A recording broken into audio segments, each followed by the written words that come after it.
Bonjour à toutes et à tous et bienvenue à cette séance de Good Morning Market. Nous sommes le mardi 12 février et pour aujourd'hui nous avons des marchés qui évoluent en territoire très positif. Le sentiment général est quand même assez optimiste ce matin grâce à cet accord de principe trouvé entre le camp démocrate et républicain sur le shutdown. On parle d'un financement, d'un prolongement du financement jusqu'au 30 septembre prochain. Sans grande surprise, nous avons des indices, comme je le disais à l'instant, qui évoluent de manière tout à fait favorable et qui retrouvent des couleurs de manière d'ailleurs assez significative ce matin, notamment en Europe. L'autre information qui soutient la tendance ce matin, c'est la perspective de cette rencontre entre Donald Trump et Xi Jinping autour de la mi-mars. C'est une information que nous a dévoilée hier le site Axios. Donc pour le moment, il s'agit d'une information qui a encore très peu d'épaisseur, mais suffisamment importante pour que, et crédible d'ailleurs, pour que d'ailleurs les indices, en tout cas, retrouvent des couleurs ce matin après quelques séances de baisse, on l'a vu ces derniers jours. Passons tout de suite au calendrier économique. Allez, de ce mardi 12 février, on a ici alors très peu d'informations pour aujourd'hui. Donc le discours du président de la Bundesbank, qui d'ailleurs s'est déjà exprimé ce matin. On aura par ailleurs le discours de Mark Carney, donc gouverneur de la Banque d'Angleterre, attendu à 14 h, et celui du chairman de la Réserve fédérale américaine, Jérôme Powell. Et enfin, la séance s'achèvera avec la publication des premières estimations de stock hebdomadaire de pétrole pour la semaine terminée au 8 février. Donc statistique d'ailleurs très importante pour les prix du pétrole qui sont pas mal secoués ces derniers temps.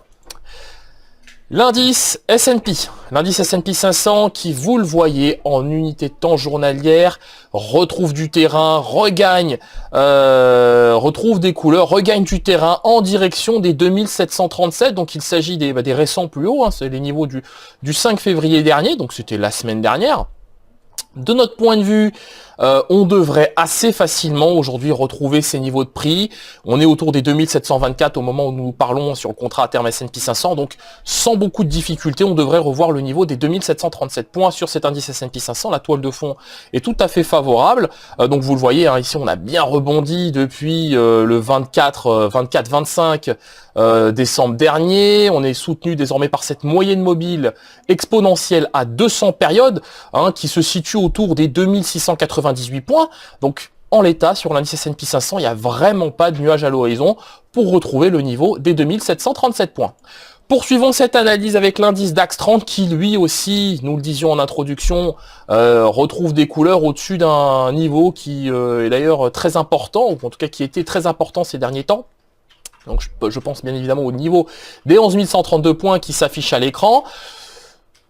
En cas de confirmation de cette tendance haussière, on pourrait très bien aujourd'hui, ou plutôt dans les prochains jours, retrouver le niveau des 11 190 points.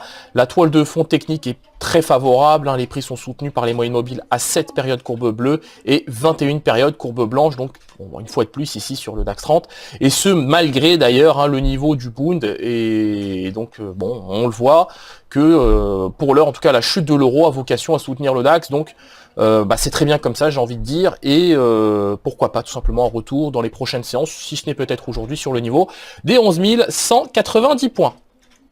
Enchaînons avec ce contrat WTI qui nous donne beaucoup de surfroid, notamment, or c'était le cas hier, avec cette chute sur le niveau des 51,26 dollars le baril. Alors, le WTI, il y a plusieurs sujets qui s'enchevêtrent les uns les autres, au premier desquels, donc, cette réduction de la production pétrolière des pays de l'OPEP, qui a de moins en moins d'effet sur les cotations. Ça, c'est le premier point que l'on peut constater. Rappelons qu'au mois de janvier, on avait assisté à une hausse de 17,8% sur le contrat WTI, avant une chute de 4,6% la semaine dernière. Donc, évidemment, on le voit, on a une toile de fond relativement instable. On a d'ailleurs appris la semaine dernière, d'après le rapport de la CFTC, j'ai omis de vous en parler hier, d'après le rapport de la CFTC, les positions vendeuses des hedge funds ont augmenté de 28% pour la semaine terminée au 5 février dernier. Et donc, depuis le 5 février dernier, il n'y a pas de surprise, les prix du pétrole ont bien corrigé. Et donc, ça sous-entend aussi que ces positions vendeuses ont très probablement augmenté. Donc, ça explique quelque part la pression vendeuse qu'on a sur le contrat WTI. Si on regarde le contrat WTI sur des unités de temps beaucoup plus long terme, il y a déjà des raisons d'être assez inquiet. Mais à court terme, et quand on le voit en D1, le rebond technique auquel on a assisté hier est quand même assez positif. Et même, j'ai envie de dire, tout à fait favorable à ce que nous retrouvions à court terme le niveau des 53,14. Mais bon, faire ça, ça revient presque à tirer des plans sur la comète parce qu'on a une toile de fond aujourd'hui très instable sur le WTI. Nous attendrons en tout cas la publication ce jour à midi du rapport mensuel de l'OPEP, donc rapport qui sera très très probablement important, et c'est à ce moment que en tout cas nous prendrons position chez XTB sur ce contrat WTI. Pour le moment, nous avons un biais tout simplement neutre, tant la toile de fond de l'actif est instable. Enchaînons avec le Bitcoin et ce Bitcoin qui évolue en tendance baissière sous ses moyennes mobiles à 7 et 21 périodes. On teste de nouveau le support des 3574 $ pour un Bitcoin. En cas de cassure de celui-ci, c'est le niveau des 3514 $ pour un Bitcoin qu'il conviendra de viser.